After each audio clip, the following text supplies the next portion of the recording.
Tell me in a sentence who you are.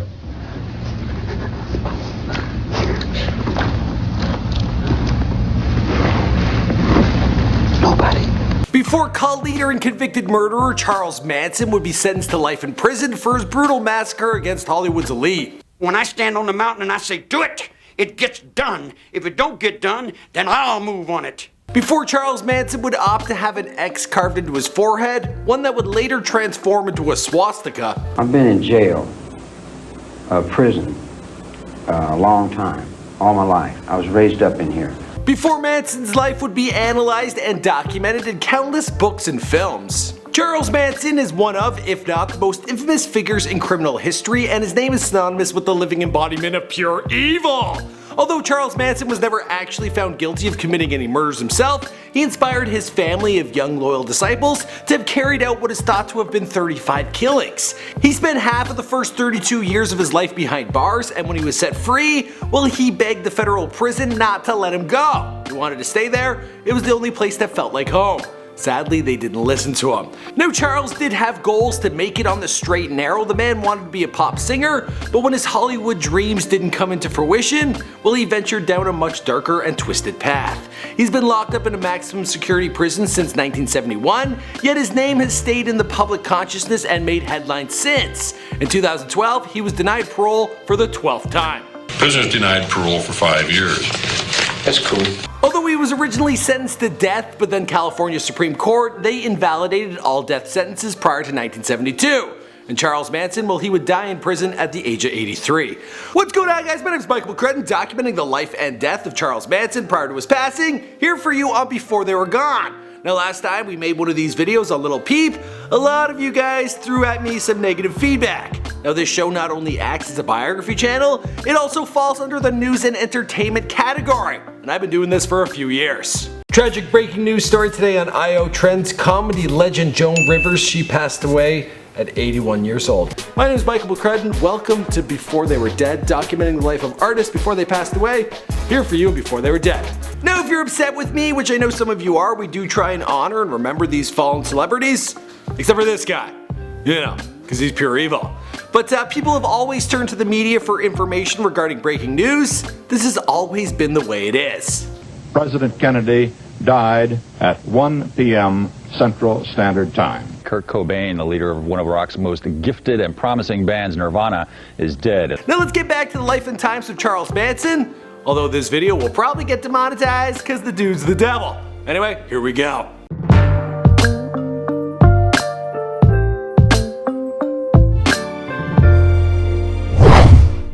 Charles Manson was given no name when he was first born. The hospital wrote down no name Maddox on November 12, 1934 in Cincinnati, Ohio. He was born to Kathleen Maddox, a 16-year-old girl who was a runaway alcoholic and a prostitute.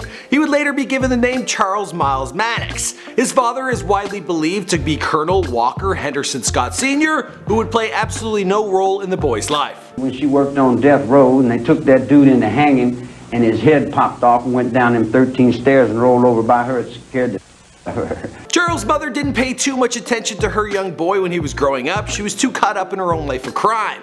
Manson once said that she sold him as a child to a waitress in exchange for a pitcher of beer, and then she was arrested for burglary when he was 5 and she was sent to prison. Young Charles was then sent to be raised by his aunt and uncle in West Virginia. Now, them being very strict and religious, well, Charles Manson ran away from home and took to a life of crime at a young age, mostly theft and burglaries, which landed him in a juvenile detention center from the age of 13 onwards. He would break free from these youth prisons, only get locked up again, and spend time in these youth facilities all over America. I'm talking Indianapolis, Indiana, and Washington, D.C. At 17, he had found himself in an adult prison until he got parole in 1954 at the age of 21.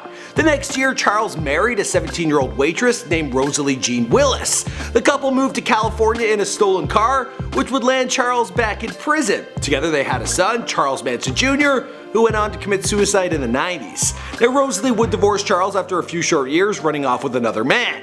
He would marry for a second time to prostitute Leona Stevens, with whom he would have his second son, Charles Luther Manson, who's still around today, apparently. Following his release at the age of 21, Charles was in and out of jail for a variety of offenses, including pimping and cashing stolen checks, which is a federal offense and landed him at McNeil Island Prison for a total of 10 years. He would spend 17 of the first 32 years of his life behind bars. It was while he was incarcerated that he learned how to read music and play the guitar. He also became a massive fan of Bing Crosby and of course the Beatles. Tell everybody, how you want. How do you on your heart? Yeah, that's what I sing. I sing, just. He would also educate himself. Reading a book that came handy was How to Win Friends and Influence People, which allowed him to become a master at manipulation. He also had a strong belief and interest in the notion of the Armageddon and the Book of Revelations, and also he explored the teachings of Scientology. Although after 150 hours he found Scientology too outlandish even for him. Now he identified more with obscure cult churches such as the Church of the Final Judgment. Now gurus of cult quasi-religious groups had begun to emerge in the 1960s, and Charles began adopting many of their methods. He started to form his own following, which he referred to as the Family, which grew to around 100 followers. Manson was released from prison on March 21st, 1967. He first moved out to San Francisco, where he befriended Mary Bruner and moved into her apartment. Soon enough, there were a total of 18 women all living with Charles, and they became known as the Manson family. They later moved to a deserted ranch in the San Fernando Valley. Now on the outskirts of Hollywood, Charles was rubbing shoulders with A-listers, all while pursuing his own dreams to become a pop singer. After picking up 2 female members from Manson's family who had been hitchhiking, founding member of the Beach Boys, Dennis Wilson, had allowed Manson and his female entourage to stay with him at his home on Sunset Boulevard. Dennis Wilson gave an interview at the time with Record Mirror titled I Live with 17 Girls, and he also made mention of Manson, who had also been living at his house. A guy named Charlie who'd recently come out of jail after 12 years, he drifted into crime, but when I met him I found he had great musical ideas. We're writing together now, he's dumb in some ways, but I accept his approach and have learned from him. Dennis introduced Charles to record producer Terry Melcher, but unfortunately this never materialized into much. Manson was actually the composer of the Beach Boys hit, Never Learn Not to Love. I can hear music. I can hear music. But Dennis Wilson would quickly learn that he was living with a madman when Charles Manson presented the Beach Boy with a bullet and made reference to his children. Although this relationship would fall apart, the Manson family were growing in numbers, as were Charles' beliefs. He would proclaim that he was the new Messiah and that after a nuclear attack, he and his followers would be saved by hiding in a secret world under the desert. His prophetic visions included a belief that a race war would result in a black victory, and Manson along with his family members would have to mentor the black community as they would lack experience to run the planet. If a race war was going to result in their benefit, this meant they needed to light the fuse that would start the war. Now this is what is thought to have been at the core behind all the murders, but in reality it was likely Manson's own bruised ego over his failures to break it into show business that had him attacking Hollywood. Now in August of 1969, Manson gathered a group of his most loyal family members to carry out his massacre. The first victims were murdered on August 9th, 1969 at Roman Polanski's rental home, which sits on the property where Sharon Tate and her friends were murdered back in 1969. While Manson himself took no part in the actual killings, he directed 4 of his most obedient followers, Charles Tex Watson, Susan Atkins, Patricia Kenwinkle, and Linda Kasabian, to the address and directed them to kill everyone. It would later be revealed that Charles Manson was under the impression that record producer Terry Melcher had lived at this address. Stephen Parrott, an 18-year-old, was the Manson's family's first victim, and he was shot dead. Inside the house, Polanski's wife, actress Sharon Tate, who was 8 months pregnant, well, she died as well. As did writer Wojciech Frykowski and his partner, the coffee bean heiress Abigail Folger. The celebrity hairstylist Jay Sebring was also brutally murdered. Now Polanski, he himself was away in London shooting a film. The following night on August 10th, 1969, Manson took family members Watson, Kenwinkle, and Leslie Van Houten to the Los Feliz address of wealthy supermarket executive Lino LaBianca and his wife Rosemary, while the couple were murdered in a similarly horrifying fashion. In 2 days, an entire city was seized by fear. But it was months before the crimes were connected. When they were, a small, bizarre character named Charles Manson was charged with provoking his apparently fanatic followers to commit the crimes. The Manson family were also responsible for a number of other assaults, thefts, and crimes, and had plotted the assassination of United States President Gerald Ford. Now, according to a prison confession from Susan Atkins, other high-profile Hollywood stars were on a list to be killed, including Elizabeth Taylor, her husband Richard Burton, Frank Sinatra, Steve McQueen, and Tom Jones. When police arrived, they found the telephones and electricity lines cut. The bodies had been dead about 12 hours. They were discovered this morning by a maid who ran screaming to neighbors.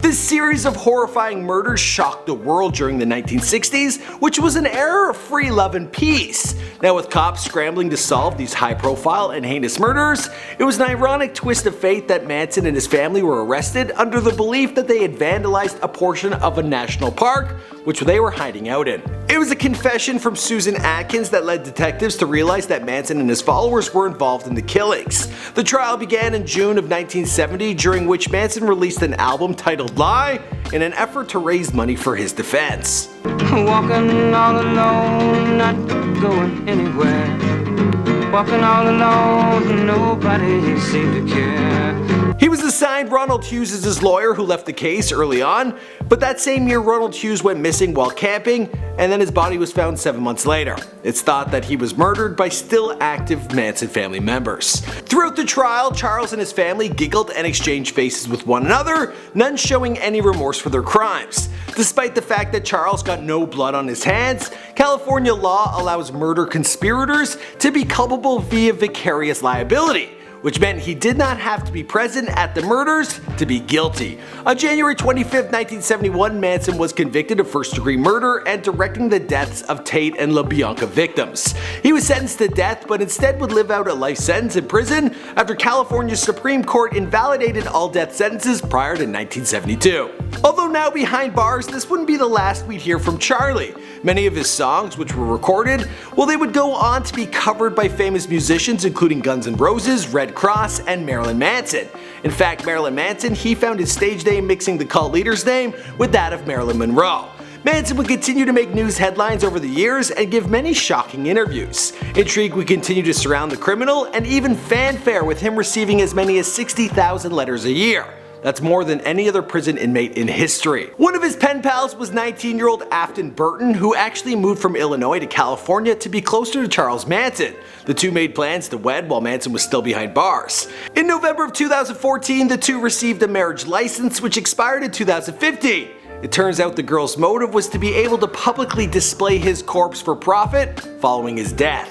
In January 2017, it was reported that Manson had been hospitalized with a serious illness. He recovered, but then in November of 2017, it was again announced that the 83-year-old had been hospitalized for an undisclosed reason. Charles Manson died on November 19, 2017 of natural causes. Again, he was 83 years old.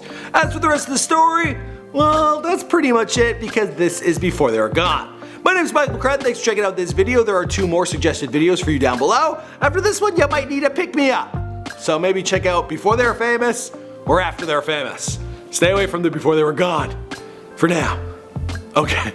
Or do what you want, I don't know. Okay, see you in another video. Bye.